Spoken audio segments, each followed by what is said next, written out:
A reading from John chapter 19, verses 16b to 30. The crucifixion of Jesus. So the soldiers took charge of Jesus, carrying his own cross. He went out to the place of the skull, which in Aramaic is called Golgotha. There they crucified him, and with two others, one on each side, and Jesus in the middle.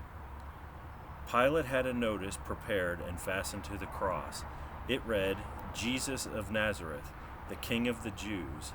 Many of the Jews read this sign, for the place where Jesus was crucified was near the city, and the sign was written in Aramaic, Latin, and Greek. The chief priests of the Jews protested to Pilate, "Do not write, 'the King of the Jews,' but that this man claimed to be King of the Jews."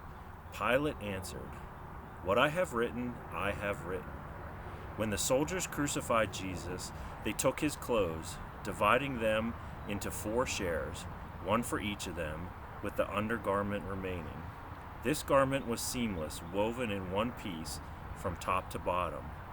"Let's not tear it," they said to one another. "Let's decide by lot who will get it."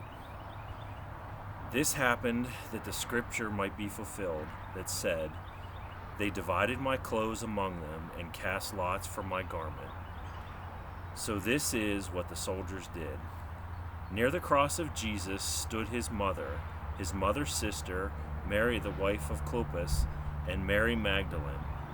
When Jesus saw his mother there and the disciple whom he loved standing nearby, he said to her, "Woman, here is your son," and to the disciple, "Here is your mother."